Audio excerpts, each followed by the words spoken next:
Hello and welcome to Buy Africa, the show where we focus on investment opportunities around the continent. I'm Tsepo Mudiba.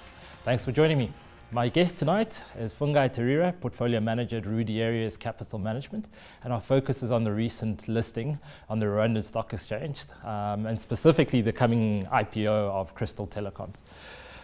Fungai, before we delve into the IPO itself, I'd like to get a broad picture of the Rwandan market and economy. Your sense of this? This is the darling of Africa, right? It has been and remains as such. Economic growth has been robust over quite a number of years now. And I think the biggest thing working in their favor is the fact that the regulators and the policymakers have been able to put in the right kinds of policies that are pro-growth, pro-private sector. Right. They're one of the first countries around the world, actually, that allowed you to register an operating business within 24 hours, actually within 2 hours from landing at the airport. You could actually do it at the airport. Yeah. And many other reforms which they've been able to put in place, which actually help who are pro-business and have actually encouraged the growth of the economy. So you're saying there's a government out there that actually gets it? There's quite a number, but this is one of the prize ones. Yeah. Sure, okay. And in terms of the structure of the economy, very services driven, no commodities at all, and that's benefited them? Or they've been smart around enhancing that? I think it's really about looking at what the nation has and then trying to find out how best to harness that to their benefit. The country itself the terrain is not necessarily the best for agriculture or even pastoral activity. Right. So you won't find a lot of that actually contributing to GDP, but they do have a relatively large and fast growing population, which they've actually successfully tapped into to try and provide a raft of quality services. Now, on the back of this buoyant economic environment and this business-friendly environment, does that mean that going forward we're likely to see a continuation of companies coming to the market and trying to raise capital specifically via listings rather than debt markets? I think we'll see a combination of both. Why? Because you've still got a lot of financial institutions, both within the country and in the region, that are interested in financing projects and companies in Rwanda and in the region. And to that extent, I think the competition will be on as far as the funding sources are concerned. I think, generally speaking, the perception of being on a stock exchange, having external shareholders whom you may never have met, I still think that doesn't sit so well with quite a number of business operators. Right. And it takes time for that culture, that listing culture, to actually develop. So I think in the meantime, debt financing will actually steal the march on equity raising. But over time, I think that's a trend that's actually changing. Which was great for guys like you and me who hopefully look to take advantage of listings to get us exposure to these markets. Now, in terms of, well, we say recent, it has been a little while in terms of the recent listings on the Rwandan Stock Exchange. A lot of those services related in keeping in touch with the rest of the economy. You've got two local listings that have come on in recent times. So you're looking at Bank of Kigali, which is indeed services, lending to local retail and institutions. And you've also seen the local Heineken producer, Bralirwa, also come onto the market. Both of those companies have done reasonably well from an operating perspective, and that has actually shone through in the different share prices. Bralirwa continues to win awards within the wider family, where they have high efficiency ratings, high cleanliness ratings, the quality of water that they use in their product is also quite good, and so on. So that has actually been a very good advertisement on some of the good things that can happen on a local stock exchange. Most recently, we've seen Crystal Telecom come to market, and basically they're doing an IPO. The 20% shareholder, or a 20% shareholder, deciding to divest and putting that up as free float. And it's 20% of MTN Rwanda. Correct. Okay. Correct. Now, MTN Rwanda, big player in the Rwandan telecoms market. It's a big business. The #1 operator, 56% market share, and growing.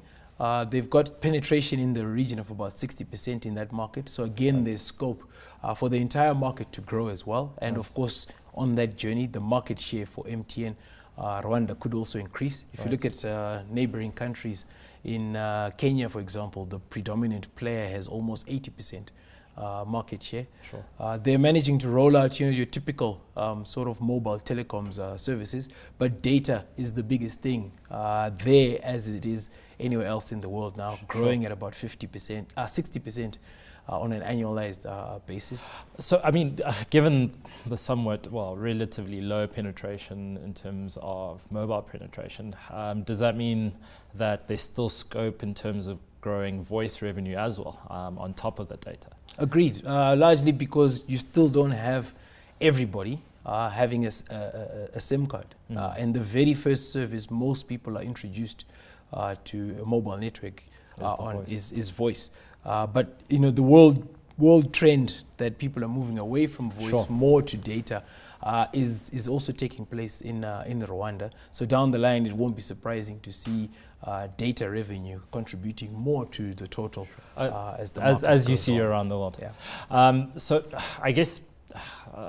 So you may expect that given where they are in terms of the life cycle of the mobile industry, that maybe you see a little bit higher margins there than you would in the slightly more developed markets from that perspective. I think they find themselves in a unique situation where technology has moved quite remarkably over the last couple of years, and it gives them an opportunity to leapfrog some of the technologies in between and just focus on the newer, later sort of innovations that can actually earn them money while they deliver good services to the population. Mobile money, for example, is all the rage in Kenya, in Uganda, in Tanzania. So that region has a generally high acceptance of mobile money. That is something that they can actually skip to, learning the lessons from quite a number of their neighboring countries without having to go through the paces. SMS, I don't think, is ever going to really be a large part of their revenue mix, and it doesn't have to be. It's turning out to be an older technology that people are moving away from. So I think they are in a very good situation where you've got relatively low market penetration, but you've got these advances in technology that allow you to circumvent some of the interim stages and just get straight to where the rest of the world is, which I think makes it quite exciting. Now, this broader listing in the context of Rwanda is actually quite a big one. So it presents investors looking to focus on that quite a nice opportunity potentially. Yeah, so the number of listings in Rwanda goes up by 50%, from 2 to 3. But more importantly, it does take the locally listed market cap to just shy of about $1 billion, which makes it a relatively sizable market, especially given the size of the country itself. I think that's quite an achievement.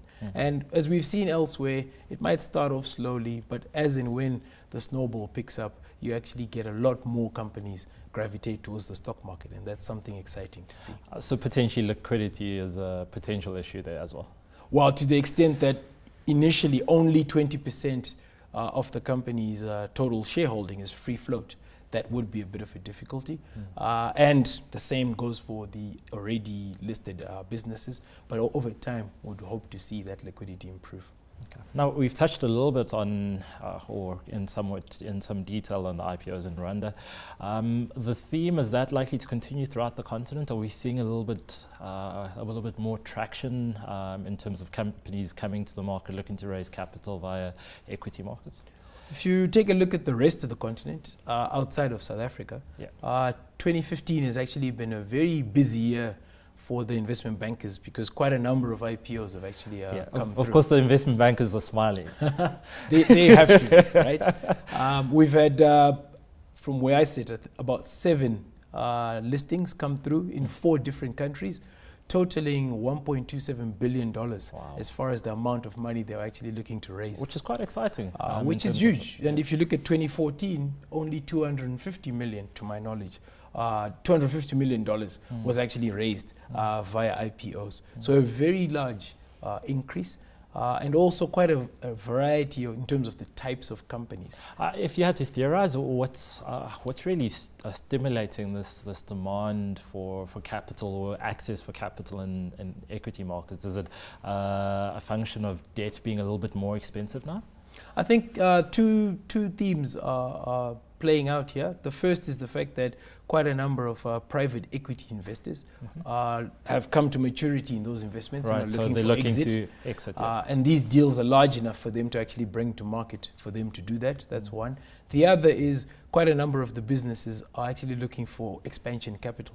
And the kinds of expansion that they actually need cannot be financed by debt because, as you say, the pricing of debt capital is kind of high, but also the duration that they're looking to finance these activities over is probably better suited to equity. So to that extent, they've actually been coming to the markets to try and raise financing. So it's exits largely by private equity investors, and also capital raising for expansion in the different areas that they actually operate. And given you touched on it a little bit, that these new listings are across a broad range of industries, that's particularly exciting. Well, as an investor, that's exciting in terms of giving you a broader exposure. I mean, one of the things that we're very good at listing is either mining businesses or banks, right, in the continent. True. So if you have exposures to different sectors, all the better.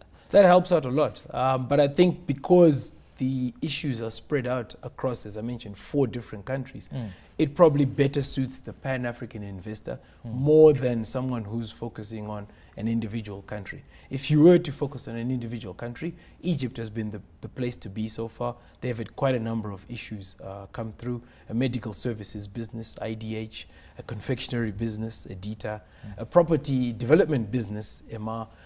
So they've had not only the numbers coming through, but also the diversity in terms of the kinds of IPOs that have actually come through on their market. But you've seen action elsewhere as well, and in many different sectors. We've seen a car parts manufacturer list in Tunisia. Right. We've seen some Moroccan property developers coming through as well. So, you know, a nice range. Okay, that's quite exciting. Let's leave it there. Thank you, Fungai. Thanks to my guest, Fungai Tarira, Portfolio Manager at Rudy Areas Capital Management. That's all from Buy Africa this week. Remember to follow me on Twitter, that's @Mudiba_Tsapo, and send us your thoughts about the show using the hashtag BuyAfrica. From myself and the team, goodbye.